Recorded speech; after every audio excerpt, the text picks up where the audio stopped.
talking about selling the house?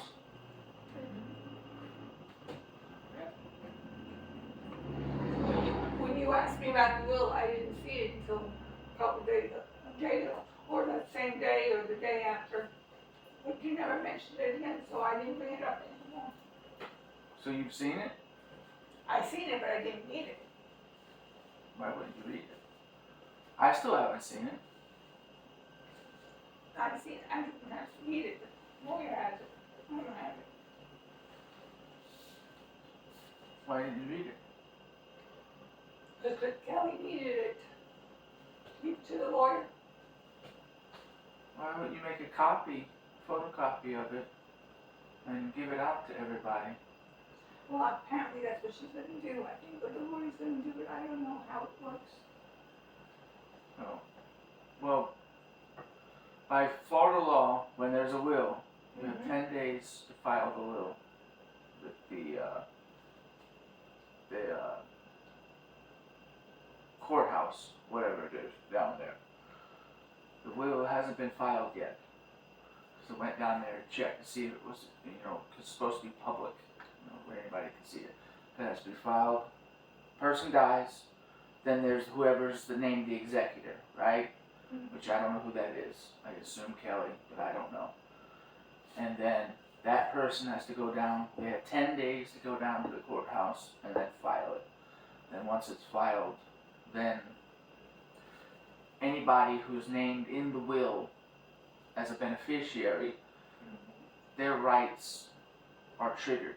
So you can ask for a copy of it, or the beneficiary is supposed to give you a copy of it. And then, so the original's at the courthouse, and then everybody gets distributed a copy. And then any beneficiary can ask for, a list of what is in the estate, basically. So this way, you can see what the will is saying, who gets what, and then you can get a list of what's in the estate, so everybody knows that everything's going to the right place at the right time, whatever. And then, once, within a certain amount of time, you go through, do probate, it has to go through probate, and then once it's in probate, like depending on what it is, like say the house or whatever, you have to send it into probate, and then once it's out of probate, then those assets get distributed from probate to the correct people. So none of that's been done. So I don't know what's going on. But when I went down there, because Kevin messaged me and about, hey, we decided we're going to sell the house, but it doesn't work that way. Because when, number one, the will hasn't been filed, and you have 10 days by law to file a will. Number two, everybody's supposed to have a copy of it, but not everybody's been given a copy of it. So that wasn't done properly. Number three, you can't just decide to sell the house or whatever. Everybody has to agree unanimously. Even if one person says no, then it can't be done. So then there's still a matter of everything else. There's more possessions than just the house.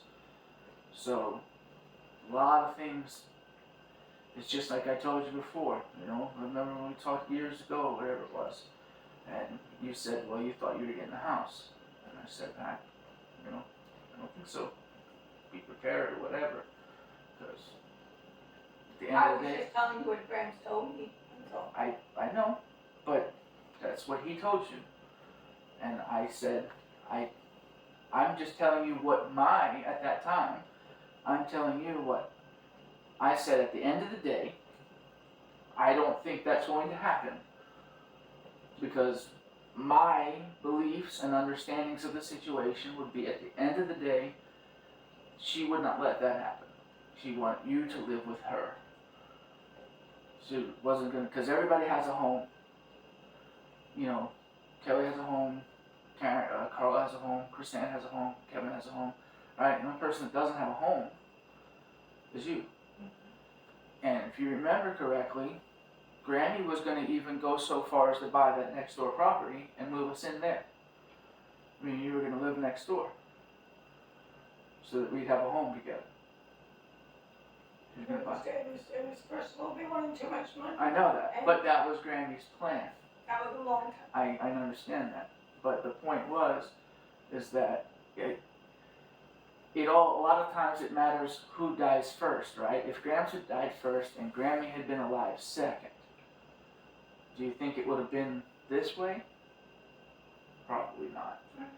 So she wouldn't have divided it up 7 ways because it wouldn't have made sense. So it just seems to me like I think it was and I can't prove nothing, I don't know, I just think it was one way, and then she died, and I think it was changed. And I think you know who had something to do with it being changed. But I also, based on you said that Gramps told you that, Gramps is not known to be a liar. If he told you that he's going to leave you the house, that was probably a truthful statement. I've never known him to lie or be deceitful. And then I said, watch out, I don't think that's going to happen. And the only person who would have ability to, who would change Gramps' mind, you think I could talk him into changing his mind? Well, nobody can change his mind. No, well, Kelly could. I don't think she can. So. Not about the will, no. Yeah, about anything. Or maybe that's the case. Maybe she never did, and that's why nobody's seen the copy of the will. And that's why I wanted you to read it. That's why I said be prepared, and I know you don't like confrontation, and I know that you know, it's hard, I get it, but I don't think it was right for you to tell me that Grant was not my father only like a week after he passed over. There's no good time, number one, and number two, telling you beforehand while he's alive is, it's like, might as well wait till after he's deceased. And number three, the way things went down with what she did influenced my decision because of her keeping us from taking care of him and all those other things. So I felt that you needed to know. Just like this other situation with you telling me that he said something to you, and then I said, how long ago did I say that about the will? Like 2 years ago. It's been 18 months. I don't know. It was a long time. Right? And I said, I bet you it's going to play out this way. And I'm not trying to like rub it in and say, told you so or whatever, because it's not a fun thing. But it's happening exactly the way that I'm predicting it for the most part. And so, that's why I didn't know if you were going to come to me and talk to me about it or anything, but you thought, where are you going to go? I'm thinking about living in a 55 plus community. You're just going to go into a home? It's not a home. But that's, you know what I'm talking about, it's a home. You know what I'm saying? Well, I can't afford this house. Why wouldn't you be able to? I can't afford a new roof. But, okay? The grass has to be cut, okay? I can't do it for myself. You're acting like the grass is like a major undertaking. It's not. Okay, that's not all. I gotta pay property tax every single month. And remember I asked you however many months ago or whatever, I said, what are the bills? And you said, I don't want to talk about it right now. Right? Yeah. But I said we have to have these conversations. And I said to wait till Kevin. That's my point, is you can't wait though. Because other people are not waiting, they're making decisions for you behind your back. Or with or without your knowledge. That's your future is being decided for you. And by extension, my future. Because we're intertwined. Because we're intertwined with the house and everything else, right? So, when you say I don't want to talk about it, you're making it... That just means that day I didn't want to talk about it. But the point... I cannot go without not talking about it because it's too important of an issue. It has to be. The sooner other people are talking about it is my point. And I don't trust anyone else, for better than worse, to handle what's best for me in my life or for you in your life or whatever else. I know that you are a trusting person or whatever. You think everybody's going to have what's best for you in their hearts or whatever. But you know, it's been my experience. It doesn't work that way. Life doesn't work that way. And you know, if you haven't even seen just in this time frame, that's not what's going on or what's doing. If you haven't seen already that you thought that this is what was going to happen, and then now it's not happening. So. Well, even if he did leave me the house, I wouldn't be able to afford it. So I would. There's other ways, you know. This is why I don't agree with him selling the property, because, and I've explained this to you before. That's why it's like I don't think nobody listens to anything I say. You know, we have downgraded all the way from New York to here. New York is an expensive place to live. Okay, our home in New York, and you don't have to take my word for it. You can go on the internet and look it up, how much it would sell for. You can go on Zillow. You know, there's a lot of other, you know, property appraisal sites or whatever.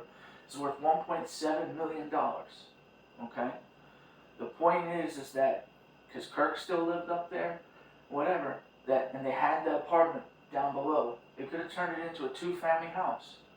And they could have rented it out, and then they could have remember this house, when they bought this house, was like $20,000. They only had to buy the half of the house out from Aunt Ina, because Grammy was willed half of the home. So it was like $16,000, because it was a $32,000 home at the time, okay? Because I looked up the deed on the website. It's all public knowledge, that's what I mean. So if you understand number and finances, you go, okay, they only needed $32,000. Well, you don't think Gramps, with his amazing credit, couldn't have just financed $32,000 without selling any of those homes? And then they could have kept both of those properties. They would have had 2 rental units in Astoria, and they would have had 2 rental units in Queens. How much rental income do you think you would have got for 4 of those units in New York? But that's a choice. That's a choice. I don't care about want. You could. But you can't complain about money years later when you made the wrong financial move. I'm saying, what if they had? It would have paid the $32,000 here. And this house would have been paid for, free and clear. And then they still, all these years later, the property values would have been going up. And then you would have had a $1.7 million property, and then however the other property, I don't know, but it would have probably been very valuable as well. And then, today, if he died and said, you know what, now you guys have these 2 properties that I'm getting you, and sell them upon my death, or whatever it is. But the point is that he wouldn't have been worried about how much me or you were giving him, because he would have had those money from those rentals. And then you could have sold both those properties. You would have got $1.7 million, and then the other one probably would have been worth $1 million, or whatever it is. Doesn't matter. So you're looking at almost $3 million, and then that would have been divided up between the 7 of us, and then taxes, whatever. The point of the matter is that transferring New York money down into Florida is a lot easier, because that's an expensive state coming into a cheaper state. So even if they sold the $3 million to 50% tax, 1.5, and then all of us get 1.5 million divided by 7, everyone would have been taken care of. Everyone would have gotten a house that we could live in with money on the side. You know, that's what you have to have the mindset. But when you don't have the mindset, you go, you know what, I just don't want to deal with it. Okay, you don't. But then you can't say years later about like, well, you know, I'm hard for money, or you know what, you're not doing what you need to be doing, or whatever. You're the pot calling the kettle black. When everybody wants to finger point about bad decision making, that's a bad decision. Now you're in the same position again. We have a home, and it could be used to rent and make money. But what is, just like Gramps did then, I don't want the headache. So what do? You sell the home and you cash out quick, and you don't get the rent, and you don't get the appreciation and the value of the home. Mistake number 1, selling the house in Flushing. Mistake number 2, selling the property in Astoria. And then mistake number 3, selling this home here. See, there was a time where we would have had almost this entire block. And instead of making sure we locked this block down and just buying that guy and that guy out, and then all we would have had to do is buy 2 more properties, and then guess what? The whole share of these lots are worth much more than the sum of them individually because they're zoned commercial. So you can sell them to the city for $1 million or $500,000, $500,000, whatever, because it'd be worth more. So you can sell all these, they can knock all these houses down, and they would, because they got the library over here and all this other stuff. They're expanding the city. So I'm sure they could put something good for the city here, you know, because we would be like, hey, look, we got all the yards going even all the way back. But if you play the long game, that's what I'm saying. But that's not how this family ever thinks. It's always, how can I just get the quickest thing, whatever. That's my point. So, I don't understand why everybody's just so quick to just sell and whatever, and then they don't ever worry about it. So they make the same mistake over and over and over again. And then they always complain about not having money. That's why. But that's what I mean. If you look at other families, they come together, they work together, they pool their resources, and then they make sure that everybody is taken care of. Because if they all come together and they pool together, then we would have millions of dollars. It wouldn't matter if one person is sick or one person is old or whatever it is, because there would be plenty. But somebody's problem becomes everybody's problem, and it becomes a divide and conquer and a toxic issue because nobody thinks about the long game. They just go, I don't want to do it because I'm only going to live my life for me. I'm not going to live my life for me and the next generation. You have to live for your generation and the next generation and the one after that. You can't just live in a bubble and act like there's nothing else around you. Because your decision affects other people. And now I don't understand, people still not seeing it. You make a decision, it affects you. Now you're going to have to, you're talking about, oh, I might have to go to a home. Or you're going to end up being with her, who knows what. You know? And I know you don't want to go there. You're going to put up with her crap all the time? I'm not going to. You know? So, and what's the point? They're going to cash you out, what? You have your Social Security, your $20,000, and then what? You know? And she's going to guilt trip you if you do that. You know, she's going to pressure you. She's going to tell you to go over there and what? And if you end up living with her, she's going to take all your money and take that $20,000 because she's going to say she wants it for her house. And then she's just taking all your crap and it's going to go to the benefit of her and her children. Yeah, that's what I mean about the shiftiness of I'm doing you a favor, but in the end, who gets the benefit of the favor? That's why I stopped taking favors from her, because it comes out another way. But if you were like, I'm going to leave it to my son, she'd be like, no, you know what you're doing? You're just, he's just being greedy and asking for something, blah, blah, blah. And she'd yell at you, and then you feel like shit, you know what I'm saying? Like, whatever. So you're damned if you do and you're damned if you don't. See, everybody wants to put you in an impossible spot. That's why I tried, years ago, I tried to say, learn, study, don't watch food all day, prepare yourself for the day, because it's going to be a day. And you want it to, but eventually, but the whole time I was getting ready. I was preparing for this day. I was making sure, if this happens, what do I do? If this happens, what do I do? If this happens, what do I need to do? So forth and so on. Because I knew it would happen. I didn't know when, but I knew. And I knew the situation would be something like this. That's why I took family law. That's why I learned how wills work. That's why I learned how domestic violence works. That's why I learned how abuse works. Why I learned all these different things. stuff that you said as a parent I didn't need to learn, all of a sudden it's mighty useful. That's why I don't, you know, I don't know what to, you know, I don't know what to communicate. But it's like you wake up every day and you go through the motions, and the sun goes up and goes down, and then another day goes by, and it's precious time. It could be used, you know, planning or thinking. That's why I'm always thinking, like, that's why I think about coins or whatever it is, because there are so many ways to generate income or whatever if you're open-minded enough and you think about it enough.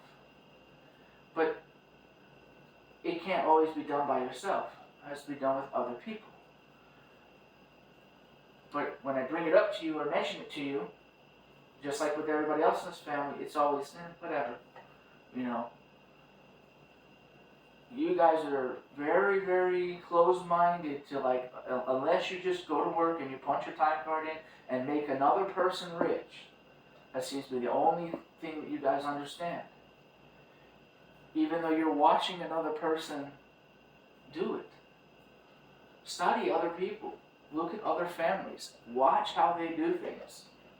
And realize there are many different ways to skin cats. And they can be applied to your life. And they may be the solution to your problems. So when you're sitting in bed all day, praying, hoping that God's going to magically drop an answer in your head, you could actually be actively solving your own problem and giving yourself the answer to your own prayers. That's the difference. I don't pray. I open my books and I put my head down and I look for a solution. I don't hope for one to fall in my lap.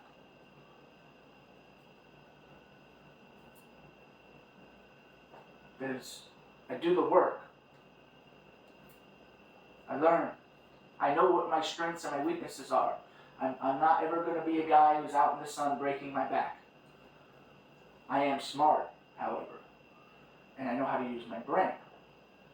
So I play to my strengths, and I use my brain. So you have to be the same way. You have to play to your strengths. You say, what are my, make a list. What are my pros? What are my cons? What do I have going for me? What do I have going against me?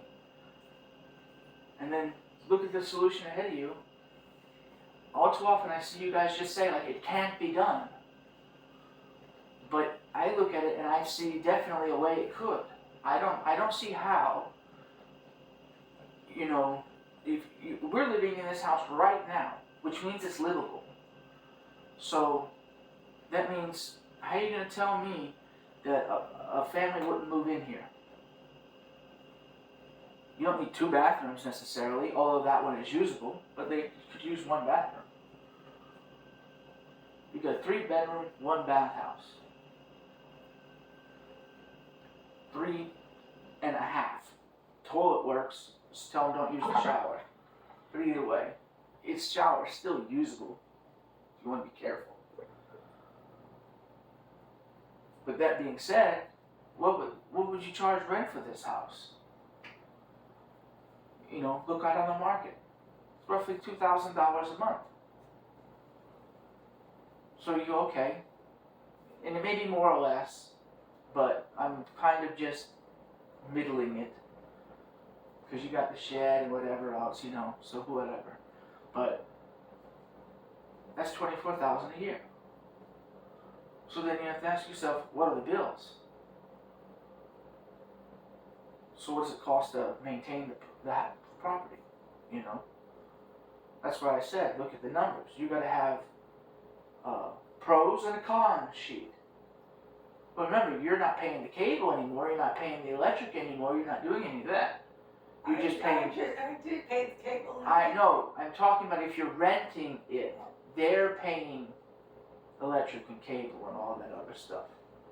The only thing you have to pay at that point is if there's a mortgage, which there shouldn't be on this house, and if there is, I'd be shocked, but who knows.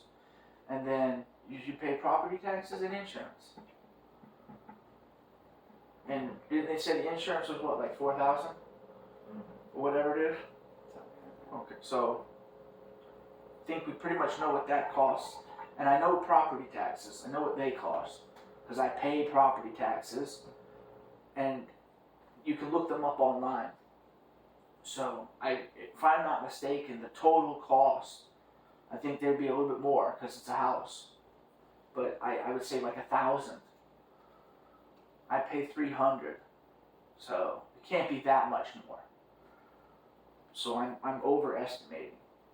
So assuming it's $5,000 a year in costs, that's $19,000 extra. So the cost of a new roof, that shower can be fixed for a couple $100. It's 3 drills, you squirt some stuff in, and then like that's a pretty easy fix. The handyman can do that to fix a shower. So that's not even whatever. And if you're talking about you need a whole roof or whatever, I mean, or I think pretty much that side of the roof just needs to be fixed. I don't even think the whole thing. But either way, so the first year of income is $19,000. What's the cost of a new roof? Like what, $20,000 give or take? So it pays basically for itself in the first year or 2. But it doesn't need to be done immediately because we're here. So take the money, put it in an account, and then fix the roof. So within the first 2 years, the repairs are basically made. And then after that, the rest of the money can go, if they want their stupid money, they'll pay us. Fine. I would take half of that money. If it's $20,000 a year, it's $10,000 a year, divide it up equally to them. And then $10,000, I would say, no, we're going to keep the house. And then use it as a rental. And then you get $10,000 extra income coming to us. So that's still money, regardless of how you look at it. Because you were at 0, and now it's plus $10,000 in rental income. And at some point, I'm going to have my disability approved. Who knows when, but it will be. And I'll have a lump sum, and I'll have, my monthly checks. And then when I get my lump sum, that'll be nice, and then whatever, but so those will all be things down the road. But that's why looking into cash businesses of, if I get a lump sum, I have $5,000, what can I do? Open up a $5,000 bank account and go through $5,000 worth of coins, once every week or whatever it is, and go to the bank and swap it out, and eventually build up a coin collection, and then sell it, and then you got that extra cash sitting off to the side, and then doing other jobs like notary public and whatever it is, making extra money, or I'm not killing myself. So that, plus all these other options, you take that money and you invest it wisely and smartly, and eventually you're going to have enough to get another home. And then now you have 2 rentals. That's the goal. But that's why it's also smart to find out what else is in the will. Is it all split up? Did he leave whatever? What's happened to those stamps? That's a house right there in those stamps. So I kept telling Gramps, I said, why do you keep sitting on them? Because you could have sold those stamps and bought a home, and just for you, in your name, and then used it as rental. And then I would go every month and just pick up the rent. You wouldn't have to deal with it. And then I would have done that job for you and collected the check and looked at the property and made sure they were keeping up with it or whatever. And then you're talking about, I wish you would just give me $100 every month or whatever. Okay, but I could be managing this property for you. I could be working for you doing that. That's what I want to do anyway. And he said, no. So they're going to sit there till you die, and then what? That's my point about not making wise financial decisions. He wanted everybody to give him half their money that we didn't have. So, like me, I can't work, I can't be healthy. But if he'd have sold the stamps and bought a property and gotten $20,000 a year in rental income, right? He was only asking me for $100 a month, and he was only asking you for what, $500 a month or $1,000 a month or whatever it is, But he would have gotten $20,000 a year, so he would have had $5,000. It's way more than he was getting. He would have said, you know what? I got $5,000 extra for you.